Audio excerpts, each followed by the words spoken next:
Thank you so much. Hello, good evening from England.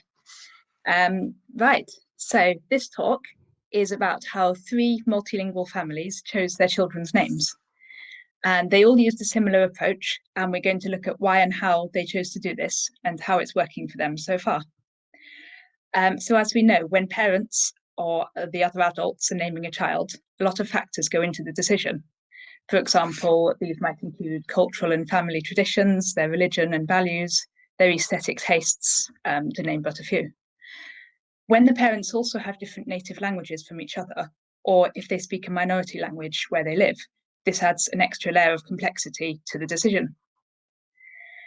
So I was interested in this, as Louisa said, for my dissertation, which examined the relationship between children's names in multilingual families and the family's language attitudes and practices. For this research, I did qualitative interviews with parents who were either living in the UK and spoke a first language that was not English, or who were native English speakers who lived in another country. And it was an exploratory study that aimed to just get an overview of some of the issues and the approaches that the parents experienced. So the overall findings, not surprisingly, were that most parents wanted to give their children names that would work across their different languages and cultures, but they used several different strategies to get there. Some parents gave their child just one name that was pronounced exactly the same in all their languages, or one name that adapted a bit between languages, like with different pronunciation or different short forms. But another strategy was the one that we're looking at today, which is where the parents decided right from the beginning that the children would have one name to use in one of their languages and a totally different name in the other language. I thought this was an interesting approach, the parents deciding that there's no single name that will work for this child, and so splitting it into multiple ones. And so we're going to look at some of the families who did this. Just before we do that, I should explain that the names we're using here are their real names, not pseudonyms. So often participants are anonymized, but where the research is about names themselves, there is a case for using their real names if the participants agree. So when I did the interviews, as part of the consent agreement, I asked the parents what they would prefer for them and their family. And all of the ones that we're looking at today did choose to use their real names. If you happen to recognize any of them, then just be sensitive about that. And now let's meet our first family. So first we have Eileen and her husband. They are both native Cantonese speakers who come from Hong Kong, and they've lived in the UK most of their lives. They have two children with rather long official names. So their son is Ethan James Alexander Jin Kyu, and their daughter is Elisabella Sophia Adelaide Hui Wen, and they're usually known as Ethan and Bella. I should also say I do apologise for my pronunciation of their Chinese names. I listened to the interviews to try to get them as close as possible, but do please correct me later if you know better. So, as you can see, their children both have an English first name, one or two English middle names, and a Chinese middle name. Let's just look at them again. And we know, of course, the idea of a name being English or Chinese is a subjective construct, but this is how Eileen describes them. This is their English name, this is their Chinese name. So when they were choosing names, Eileen took the lead, and she said her husband didn't have a strong opinion, especially on the Chinese name, where because it's so far down the line, it wasn't really used much on a daily basis anyway. So you can see they thought right from the start that their children's English names would be the primary ones, the main ones. For the English names, both of the children were named for strong characters that their parents admired. For example, Ethan Hunt from Mission Impossible, James Bond, Alexander the Great, and then Bella's names came from princesses and characters in books. Their Chinese names were also chosen for their positive meanings, but for these, religion and family connections played more of a role. Eileen said the family comes from quite a strong Buddhist background, so the Chinese name was actually derived from a Buddhist monk who gave us a list of characters, and you decide on which characters to use to build the word that you like the sound of. But as well as religion, she also had other reasons for using a Chinese name. Eileen and her husband and the children are now Christian, and she says that if she was naming them today, she would still want them to have Chinese names, just not ones that she considers to be superstitious. She says, I think I would have liked them to have a Chinese name anyway, so when they go to Chinese school, at least then they can use that as well. So they go to Chinese school at the weekends to practice their Cantonese and learn about that part of their heritage. And she feels that having a Chinese name helps them to be more immersed there and connects better with Chinese culture. The children's extended family call them by their Chinese names, and Eileen feels that this helps them to stay close to each other. She says, I think with the family, because they speak our Chinese name, it sometimes makes it a little closer. And there are also practical reasons for why she thinks having Chinese names may help them. She says, we have land in Hong Kong where it gets passed on to only the sons, so it could have become difficult to then try to get that back without having a Chinese name. So for Eileen's family, we see a few different factors behind the names. They have English names for daily use in the UK, inspired by people they admire, with values they admire. And they have their Chinese names to use with family and in Chinese school to help them connect with their relatives and their culture, which were chosen for their positive, lucky connotations, but also for these practical reasons to make their transactions in China potentially smoother. Now we'll move on to our second family, and these children also have a European first name and a Chinese middle name. So Kelly grew up in Taiwan and her first language is Mandarin. Her husband Steffen is German and they live in the UK. They have two children who are called Philip Hai and Sophie Hai. First, Kelly told me about her own name. She herself has a Chinese first name and she added Kelly as a middle name when she was a teenager. She feels that having an English name has made her life easier and made everything more positive when she's lived in English-speaking countries. And she says it's helpful from my life experience. I think that does make it easier to interact with other people who are not so used to Chinese names. When they came to name their children, particularly the first one, Kelly and Steffen put a lot of thought into finding names that felt right, both tactically and symbolically. They wanted names that represented both of their cultures. So both children have a first name that's familiar in English and German. Steffen says in Germany, there will be absolutely no problem with Philip and Sophie. And also my mother will quite easily identify this as their names. But also in English, the names are fine, they can be easily pronounced. And as for their middle names, Kelly says it was important for us to have the Chinese name as middle name because that is part of their heritage. They feel that having names in both languages is practical and helps them to fit into all their cultures. Steffen says we sort of got a feeling with both names that they fit into both, into very different spheres. But they agreed that because they live in the UK, it was better to use their European name as the main everyday one and put that one first on the birth certificate, because the Chinese name would be too unfamiliar to the people around them.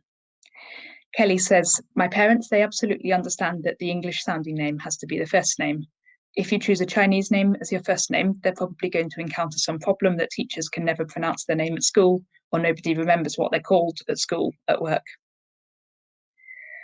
So we've just heard Steffen and Kelly both mention their parents, and it was important to both of them to choose a name that their parents would like and identify with. Kelly says, we really went for names that both sets of grandparents were happy with. And not just the names themselves, but also some of the symbolism behind them. For example, when Kelly chose the children's Chinese names, she counted the numbers of brush strokes it would take to write them. And fortunately, it was a lucky number because she knew that would matter to her parents. She says, I'm not superstitious, but then it's also a little bit like a reassurance for my parents. These kind of things mean to them a little bit more. And then the other big factors in their name choices were meanings and patterns between family members. For the Chinese names, Kelly says she was inspired by where they live and things they hope for their children. She also decided the siblings should share one character between their name, which is common for siblings and cousins in her own culture. So for her son's name, she says Hai means sea or ocean because we live next to the sea. The second word Rei means wisdom, so it's also kind of like aspiration, and we like how it sounds. And then for her daughter, she says, with the second child, we decided to keep Hai. Yu means happiness, and again, we want this child to grow up full of happiness. They also told me about more connections between the children's names. And Steffen is a mathematician and Kelly is a scientist. So I think it's in their nature to enjoy finding patterns and symmetry. So Philip's middle name, his Chinese middle name has wisdom in it, and also the name Sophie means wisdom in Greek. Philip is also a name of Greek origin, as is Steffen.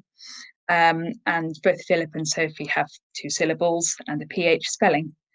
And then Philip means a lover of horses, and his sister Sophie was born in the year of the horse. And Philip's name is spelled with 2 L's in the middle, which is slightly less common because both the parents' names also have a double letter. So they liked finding these patterns. And then as for how the children use their names today, their English names are the main ones they use from every day. But then they also use their Chinese middle names with Kelly and with her side of the family. So she says, I do try to make a point to using their Chinese name at home and also with my parents, my family. So we've seen that Kelly and Steffen gave both of their children an English first name, a Chinese middle name to represent both their cultures. There was strong influence from their family's opinions, and that suggests that the name is something they hoped would help the bond between grandparents and grandchildren, but they also put their own personal stamp and tastes on the names. And as well as this, they considered what will be practical and easier for the children growing up in an English setting, which was based on Kelly's own experiences with 2 names. Okay, so now we move on to our third and final family. Amy is British, native English speaker, and her husband is Turkish, and they live in Turkey with their 2 daughters, Matilda Bade and Elida Grace. Like the other 2 families, both the children have first name in one language and middle name in the other.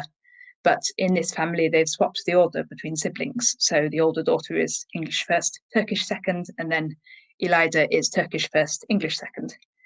They also have both of the parents, their full name is very balanced. For both of the girls' names, Amy and her husband decided on the English one first, and then they looked for a Turkish name that would sound good with it. She says we kind of went for things that rhyme and sound nice together phonetically. So for their first daughter, Matilda, she says she's called Matilda because I liked the shortened version of Tilly a lot. Then we wanted something that would sound good with that in Turkish, and my husband's mother suggested Bade. And for the second daughter, she says we didn't have anything chosen for her, but one of the names on the list was Grace, and it happened that the midwife who delivered her was called Grace, so we decided on that one there and then. So we needed a Turkish one to sound nice with Grace, and we chose Elida. So if one was very premeditated, the other was more spur of the moment. Amy is aware of the meanings of her children's names, and she likes them. For example, she says it suits Matilda that her name means strength in battle. But the meanings, there were not big factors when choosing the names. It was more about the sounds and complementing the English with the Turkish. In terms of the names the girls use, it's only the older daughter, Matilda, who uses both names as they intended. So Amy and her English family and friends call her Tilly, which is what she was planning, because the name Bade is not familiar to them. And especially if you're used to English orthography, it doesn't necessarily look like a feminine name. So she says, my mum liked Tilly a lot. My dad wasn't sure about Bade because he was reading it as Bade, and he was like, what's that? But he doesn't have to use it, so he's not bothered. And then Amy's husband, the dad, sometimes calls her Tilly, sometimes Bade. And then the little sister also calls her Lee as a nickname. But apart from that, everyone else where they live in Turkey calls her Bade. Now, Amy thought that the same thing would happen with her younger daughter, but as it's turned out, everybody calls her by her Turkish name, Elida, or Lai for short. And that includes Amy's English family, even when they have difficulty spelling it. So she says, Elida causes spelling issues for my dad, and I don't know why he addresses her as Elida and not Grace. For example, in birthday cards, he'll write Happy Birthday, Elida. But I suspect it's because her family just follows what Amy herself does. And she thinks so too. She says, I think maybe because we use that one as the norm, everyone does so. She also suggests that phonetically, Elida looks and sounds more name-like to English ears and eyes. So there are similar sounding names that are common in England, like Eliza. She says, I think Elida doesn't sound too foreign in terms of what they might hear in the streets in London. I think it rolls off the tongue quite easily as well, whereas Bade doesn't.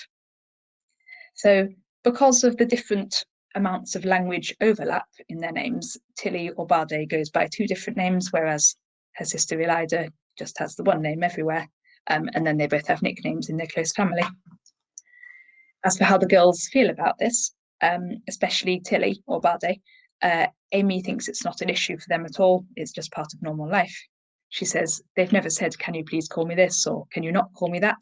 I suppose they haven't thought about it that much. It's just always been this way. So in this family, both children have an English name and a Turkish name, which were chosen for their sound and for some personal meaning with family input. Only one child uses both, depending on the context that she's in, while the other one uses only her Turkish name. And it feels like the main reason for this difference is their mother, Amy, because she wanted to use her favourite English name, Tilly, no matter what. Her family does that too, and then she has a Turkish name for her everyday use to be practical where they live. But for the second daughter, Amy was more flexible about names, and she was happy to use the Turkish name, and so her family followed this too. So we've seen 3 families where the parents gave their children official names in 2 different languages, and then they used both depending on the context. So to sum up why they decided to do this, firstly, there are the language differences. So Cantonese, Mandarin, and Turkish are all non-Indo-European, and the names in those languages, especially the Chinese ones, are outside of the traditional European name canon group of names. To many British English speakers, they don't intuitively sound or look name-like, but also vice versa with English names to Chinese speakers, for example. So we've seen how Amy's father was confused by Bade, or as he thought, Bade. And as Kelly said, having a name that's completely unfamiliar can be a barrier to interacting with people. And then the differences in phonology, like the tones in the Chinese languages, could also be a barrier to people physically pronouncing the name. And I would say from Amy's family, Turkish is sort of a borderline language because some names, like Elida, are more recognisable to English speakers. So most of the other families in the wider study spoke European languages, and for them it was easier to find names that were familiar, or at least pronounceable in both languages, which is probably why they didn't go down this route. But for these 3, they thought the difference was so great that rather than try to compromise, the best solution was to use 2 different names to smooth the child's passage in each culture. And then the advantages of having a double name, I would say they're both practical and more symbolic and emotional. So practically, we've seen that the parents think it helps to ease their interactions with people in both of their cultures. Kelly mentioned at school and work, and then Eileen spoke about fitting in at Chinese school and also legally to help prove their inheritance. And then more symbolically, all 3 families felt that having a name from each language helped to emotionally connect the child to that culture and their family. And I would say it works both ways. The child has a sense of their heritage, but also the grandparents and other family feel that the grandchild is perhaps less foreign if they have a name in their language, which is especially important if they live in a different country. But then these parents managed to balance that with their own tastes and preferences and styles, and chose names that they liked and found meaningful, which is, can be a difficult balance to strike. And then I haven't really spoken here about how these families use their languages, but all 3, just to mention it quickly, they were among the most actively pro-multilingual families that I interviewed. So they speak all of their different languages at home and, go to great lengths to encourage their children. They have lots of contact with family, they have media in all the languages and so on. And so all the children are multilingual to some extent, although the local language is always dominant. And I mean, we can't generalize from just these 3 families, but in these cases, I would say that the double name, maybe it's not a cause and effect, but both their name and the pro-multilingual attitudes are sort of symptoms of their underlying values, where they place equal importance on both their cultures. And that's not always the case in the parents I interviewed. And then As for how the children feel about having two names, a different one in each language, none of the parents reported it was a problem.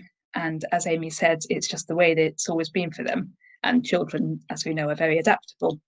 But it would be interesting to see how they feel about their multiple names as they get older. And maybe even like Eileen and Kelly, whether it works so well for them that they would want to do the same for their own children or not. And so my final thought on this is that a lot of people use different versions of their names or titles or different nicknames in different contexts, whether that's for work or with family or for their different personas. And so I think it's the same for these children here, except that the context just happened to be using names in different languages. So maybe we should just see this as another example of how people can be flexible and adaptable, even with something as personal as their name. So there we have it. We've got 3 families who gave their children double names for both practical and more symbolic reasons. Is this surprising? Well, not really. As I mentioned, it's common for people to use different names in different cultures, and especially for East Asian languages and Chinese and European names. And then it's also very common and natural for people to, to seek for family connections and closeness in whatever way possible. Can we generalize these findings? I would say also no. These are just 3 interviews with people who have views and experiences that are very valid and interesting, but they're specific to them and their family, and they wouldn't claim to represent anyone else. But as I've mentioned, it would be interesting to expand the research, for example, by looking more at the connection between double names and multilingual attitudes, or by seeing how the children's feelings about their names develop as they get older. And so that's the end of my talk. And now I think it's time for questions. It is. Thank you, Claire. Fascinating topic, no doubt. I was wondering, what's the age of the children whose name you collected? How old are the kids?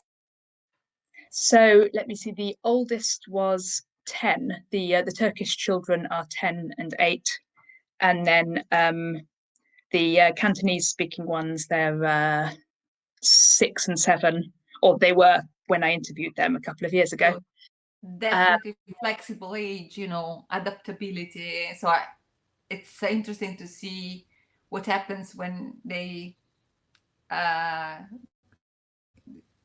get older, because maybe their attitude may change. And also one more question, do they have both names on the birth certificate? So that's official? Yes, so for all the children, they were all official names on their birth certificate, so they just put them as first name, middle name. Okay, so whereas for the parents with double names, it was a bit different. One of them, like her English name was just her nickname, and the other one, it was added later. So that was interesting. You're right, that they chose to make. No question for time being. Also, maybe even though, the data you have collected so far are not that many, I was wondering whether there are common practices. It seems to be that there are common practice for both English people living in countries other than UK and for other communities living in UK. In both cases, they choose, this double name. Is that correct? I think you can certainly categorize them.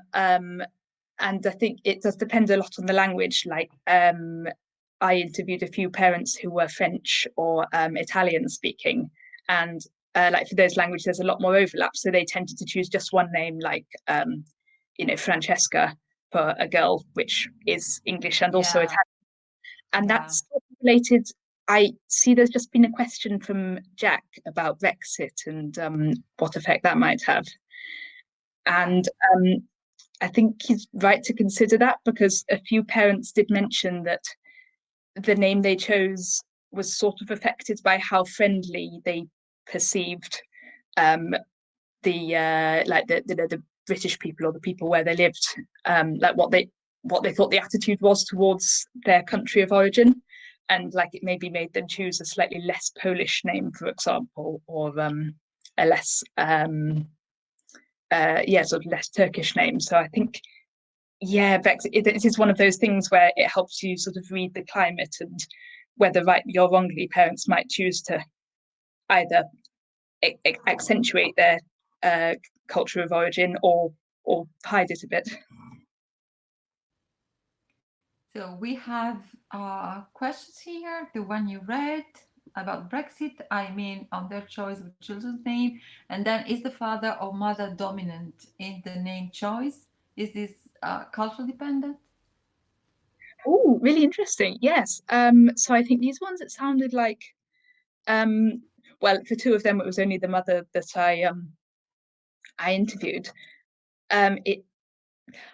I think it seemed like, well, I would say the parent in each language was more dominant in choosing the name from their own language. But it did seem to me like the mother here, and also sort of anecdotally elsewhere, was more of the driving force behind choosing a name, and then just sort of getting approval from the father, which is quite a gross generalization, but that did seem to be the trend. Except with exceptions. Not one I mentioned in this talk, but for example, there was one couple where the father was from Iraq, and he was Islamic, and then his wife converted to Islam, and so he sort of took the lead, he and his family, on choosing the children's names, which were Arabic ones. So yeah, it kind of depends on the language they're naming in, the religion, and I guess personalities. Is there anything you are planning to, as a development of what you have done so far, in relation to maybe this specific pattern or the other two you mentioned? Not sort of planning immediately. I would like to look more into it. I think it would probably be useful just to focus on one language or one community to sort of see if there are any patterns in that, because this was a bit scattergun with a convenient sample of multilingual families. But yeah, definitely it would be probably the next step would be more focused on on choosing one language community. Thank you, Claire. It's been really fascinating. Well, thank you so much, and yeah.